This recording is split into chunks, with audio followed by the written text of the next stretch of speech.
So then day 8 of the 2024 World Darts Championship begins today with another double session today and tomorrow, and then it is off until the 27th of December, and a long, well not a long, but 4 days break from Christmas Eve until Boxing Day, or a couple of days, but let's get straight into it. I'm going to go through each of the games, starting off with the afternoon session, running until the evening session, giving my predictions, my thoughts ahead of the game. Let's get into it. So the first game then is Brendan Dolan taking on Mickey Mansell, a Northern Irish clash of two very decent dart players. Brendan Dolan, of course, has regularly been last 16s, quarterfinals, close to of major tournaments, and he's always been a player that can upset the big names, and the winner of this will take on Gerwyn Price in round 3. Best of 7 round 3, of course, is Mickey Mansell. Didn't have to do much against Zhao Cheng Zong in the first round because, with all due respect, Zong was nowhere near the ability needed, and it sort of dragged Mickey Mansell's game down. But in this one, I am going to go for Brendan Dolan to beat Mickey Mansell by 3-1. The second game is Jose de Sousa taking on Jeffrey de Graaf. Now, if it was Richie Edhouse that actually got into this game, I fancied Richie Edhouse to actually win the game and beat Jose de Sousa. But I do think that Jose could actually beat Jeffrey de Graaf. And, we've seen a lot of seeds already drop in this tournament. James Wade, Danny Noppert, Peter Wright, Andrew Gilding. We've seen big names drop out of this tournament. And I do think that Jose would have been in danger had it have been against Richie Edhouse, but I do think he beat Jeffrey de Graaf 3-2. The penultimate game then is Krzysztof Ratajski taking on Jamie Hughes. Jamie Hughes was unconvincing in his first round win. I thought David Cameron didn't really offer, what we thought David Cameron was going to offer in that first round tie, but Jamie Hughes found a way of getting over the line, and his reward is playing the Polish Eagle, Krzysztof Ratajski. I think this is going to be an absolutely one-sided affair. I think we could be seeing 9-0 in legs, 3-0, 3-0, 3-0 in a straight set victory. I'm going to go Krzysztof Ratajski 3, Jamie Hughes 0.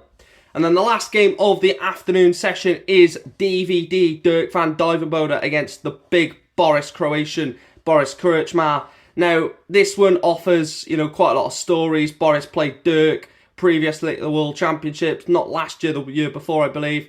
And that was a cracking game where Dirk won that one 3-2. And I've gone reverse for this one. I think Boris Krčmar knocks out Dirk van Duijvenbode, and I think we see another seed of the World Championship drop. I'm going to go Dirk van Duijvenbode 2, Boris Krčmar 3. Let's get into the evening session.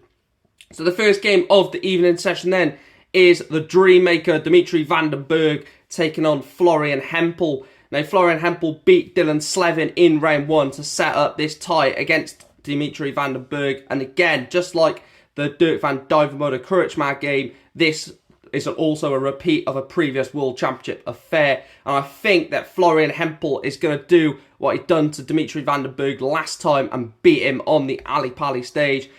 A lot of people really like Dimitri. I like Dimitri. I think he's a good player. I think he offers a lot to the sport, but I just don't think he's ever going to reach that heights of winning the World Match Play again, or, get to the semi-finals of the World Championship. He just seems like that near man at the moment. Obviously, he's won, major tournaments, so, don't take that away from him. But I think Florian Hempel wins this one by 3-2, and another seed is gone from the World Championships. The next game is Martin Schindler against Jermaine Wattimena. Of course, Jermaine Wattimena done the whole of the darting world a favour by knocking out Fallon Sherrock in round 1, and his tie for knocking out the Queen of the Palace is Martin Schindler. Again, another really good seed, Schindler. In my opinion, I think he's Germany's number 1. I don't think the rankings say that. I think they've got Clemens as the highest rank, but I think Schindler is better than Gabriel Clemens, and I think he's got more chance of going really deep in this tournament, the wall, and I think that this is going to be not a straightforward win, but I think he's going to get over the line pretty comfortably. I'm going to go 3-1 for the wall. The penultimate game then, the Barney army returns to the Ali Pali. Raymond van Barneveld takes on Radek Sagansky, of course, who knocked out Marco Cantelli in the first round. This one is going to be an absolute barnstormer because Radek Sagansky has won a Pro Tour this year. He knows that feeling. He knows the feeling of going deep in tournaments. Obviously, he's won one, so he knows, the type of players that you have to beat to go on a real good run. And the winner of this plays Jim Williams in the third round. It's a perfect last 32 tie for Williams, Barneveld or Sagansky. I'm going to go Raymond just because of the Ali Pali factor. I think, the crowd are going to love Barney. They always do. Barney Army will probably be sung constantly throughout the night, even though obviously his third game on. And I think Raymond van Barneveld uses that crowd power to get over the line 3-2. And then the final game is Chris Dobie against William O'Connor. I mean, you could easily say both of these were a seeds without knowing, the top 32, because William O'Connor, again, another one of those names that is constantly on the verge of the top 32, but never quite pushes into there. I believe he has been inside the top 32 before, but, he really wants to get back into that 32, if not into the 32, and start to really attack the top 16, because he's got the game to do it. We've seen him beat several brilliant dart players over the years. And obviously we all remember that World Cup, him and Steve Lennon. But I do think that Hollywood is going to have a Hollywood ending to Friday night at Ali Pali, and I think Chris Dobie beats Willie O'Connor by 3-2. Let me know your predictions on these games. Like I said, Brendan Dolan, Mansell, D'Souza, De Graaf, Ratajski, Hughes, Dirk van Duivenbode, Boris Kutschma, Dimitri van den Berg, Florian Hempel, Martin Schindler, Jermaine Wattamina, Raymond van Barneveld, Radek Sagansky, and Chris Dobie, Willie O'Connor. Let me know your predictions, let me know your thoughts, and I'll see you tonight to recap all of this darts at the Ali Pali on this Friday evening. Thanks for watching. Like, share, subscribe, follow, all that stuff. See you later.